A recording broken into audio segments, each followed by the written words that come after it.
mais ne les a utilisés que pour le service des autres. Il ne s'est jamais mis en avant. C'est peut-être ça que le service des autres. C'est un choix qu'il a fait, de ne jamais se mettre en avant, et pourtant il a eu de très hautes fonctions, gouverneur, patron du groupe parlementaire PPRD, vice-premier ministre, mais vous dites, mais il ressort de là comme un homme simple et humble. Moi je pense que c'est une qualité pour celui qui veut être le président de la République démocratique du Congo, un homme qui sait s'oublier pour se mettre au service des autres. Et c'est ce que moi je connais d'Emmanuel Shadary. Je mets au défi ceux qui font de la politique active de nous dire qui de ceux qui sont en activité politique depuis plus de 15 ans n'a pas une histoire personnelle ou particulière avec Emmanuel Shadary. Colérique, revanchard? Non, c'est surtout l'homme qui a toujours été de toutes les négociations visibles et invisibles avec tous les hommes politiques. Opposition, majorité. C'est un homme qui, dans l'ombre, a toujours été au service de tout le monde. C'est peut-être parce qu'il a toujours mis en avant cette dimension service de son engagement politique et non cette dimension charismatique de son engagement politique qu'aujourd'hui on voudrait faire croire que c'est un homme faible. Non, c'est un homme humble. Un homme qui va protéger les intérêts. C'est surtout... la présidentielle aussi. Vous savez, si c'était ça le sujet, on pourrait alors s'arrêter. C'est ça la difficulté du choix pour le président. Ah non. Je crois que vous n'êtes pas bien renseigné. Parce que vous devez savoir que si le chef de l'État, à titre personnel, devait être inquiet de son avenir, ce n'est pas la présence d'un président de la République autre que lui qui lui garantirait cela. Regardez autour de nous. On a quelques cas qui vous démontrent qu'en réalité, cette hypothèse est une hypothèse hasardeuse. Le chef de l'État a son avenir politique réglé par les lois de ce pays. Son avenir judiciaire, pénal, et tout roulé, c'est réglé par les lois de la République. Donc, à ce niveau, il n'y a aucun problème, détrompez-vous. Donc moi, je disais, je reviens, en parlant de notre candidat, c'est un homme humble, qui a toujours été au service de la cause et des autres, et qui n'a jamais voulu se mettre en avant. Mais ça ne lui enlève pas, si vous voulez, le bénéfice de l'expérience dont on a besoin pour diriger les hommes. Parce que c'est quelque chose qu'il fait depuis des années. L'humilité, c'est la vertu des grands. Les petits ne peuvent pas être humbles. Il n'y a que les grands qui le sont. Donc, son humilité, pour moi et pour nous, est une force. Parce que le Congo est un pays trop puissant, est un pays trop grand pour le remettre entre les mains d'une personne qui ne penserait qu'à elle et qui nous ramènerait immédiatement dans les périodes de triste mémoire qui ont consacré le pouvoir des individus au détriment des institutions. Vous parlez de l'humilité, est-ce qu'il est connu comme cela au niveau du Parlement où vous évoluez ensemble? Allez à l'Assemblée nationale, je vous ai dit, il n'y a aucun député, jamais. C'est un chef de groupe au service de sa majorité, mais c'est aussi l'homme qui est le pont permanent, qui a été le pont permanent entre la majorité et l'opposition. Être l'homme du consensus, l'homme qui permet de faire se rencontrer les différences, ne vous enlève pas la responsabilité de défendre votre camp. C'était le président du groupe parlementaire PPRD, et à ce titre, il avait un devoir de responsabilité à assumer. Mais à côté de ce devoir, c'est également l'homme, et ça c'est tous les députés nationaux qui peuvent vous le dire, avec qui il a une histoire particulière. À un moment donné, parce qu'il y a des crises, parce que la démocratie c'est une construction qui n'est pas toujours évidente, il faut que les gens discutent, il faut que les gens échangent, il faut qu'il y ait des consensus. Et lui, il a toujours été la cheville ouvrière de la mise en œuvre de cette politique d'apaisement qui a permis, par exemple, à l'Assemblée nationale, dirigée par Robert Minakou, de traverser les périodes extrêmement difficiles sans qu'il y ait une brisure de la cohérence républicaine nécessaire à l'évolution positive de cette institution. Voilà, il nous reste encore 5 minutes. Je pose une question. Je vais rebondir sur cette question avant de changer. Est-ce que le Katanga aujourd'hui est dans sa configuration d'Adam? Parce qu'avec le choix, la désignation d'Emmanuel Shadary, On a comme l'impression que le Katanga s'est fissuré. Moi, je ne sais pas.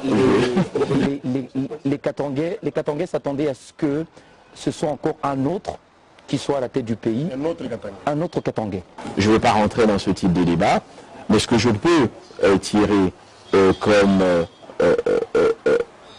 substance de votre préoccupation, c'est de savoir en réalité, est-ce que Emmanuel Shadari est un homme qui a les capacités de rassembler au-delà du Maniema, par exemple, qui est sa province d'origine. Moi, je vais vous répéter que la particularité de la candidature d'Emmanuel Shadari et du personnage Shadari, c'est un homme qui est au service du collectif. À partir de là, le collectif se mettra à son service. Sa plus grande force, c'est bien sûr cette dimension, cette capacité qu'il a à s'oublier pour le collectif, mais c'est aussi d'avoir autour de lui un collectif d'hommes engagés de toutes les provinces, des relais d'influence.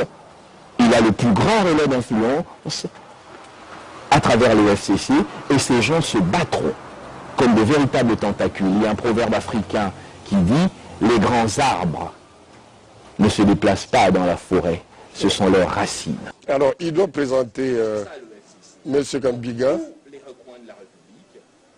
Vous pouvez être certain qu'il y aura un leader du FCC qui prendra 100 voix par-ci, 50 par-là, et lorsque multipliez ça par une machine qui va aligner plus de 200 000 témoins, plus de centaines et des centaines de leaders politiques, vous avez une agrégation qui vous donne une certitude d'avoir un résultat à la hauteur de vos espérances.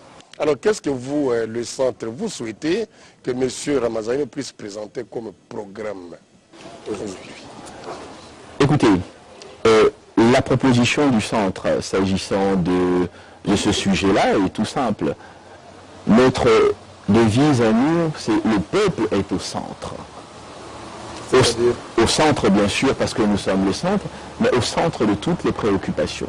Tout le monde parle du peuple. Ça veut dire que pour nous, le projet politique du FCC ne doit pas être l'émanation d'une intellection individuelle ou particulière d'un groupe, mais l'émanation des aspirations du peuple, interrogées, consultées dans leur spécificité.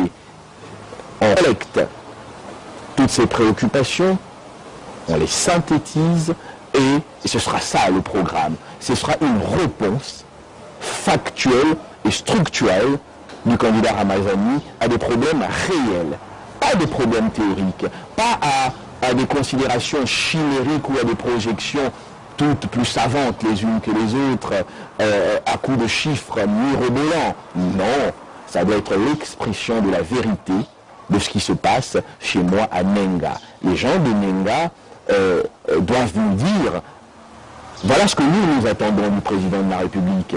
Parce que je pense que le FCC doit être la réponse à des préoccupations particulières de chaque Congolais. Le programme de Ramadan Shadari, pour nous, et c'est le travail que nous faisons en interne, doit être celui-là. Monsieur le Président du Centre et du Parti Liberté, nous avons terminé, peut-être en une minute, le message que vous voulez que les téléspectateurs puissent garder au sortir de cette émission. Le message que nous lançons, c'est un message d'apaisement. La RDC vient de régler un contentieux historique qu'il avait avec lui-même. Le chef de l'État, en respectant la Constitution, règle ce contentieux et ouvre la voie à des perspectives merveilleuses pour ce pays. À partir de là, chacun de nous doit avoir la modération nécessaire pour donner une chance à ce processus d'aboutir et de permettre d'inaugurer définitivement la démocratie congolaise. Une démocratie qui permettra que les enfants qui étudient aujourd'hui puissent aussi, eux, demain, espérer être des dirigeants par le choix du peuple. C'est cela le plus important.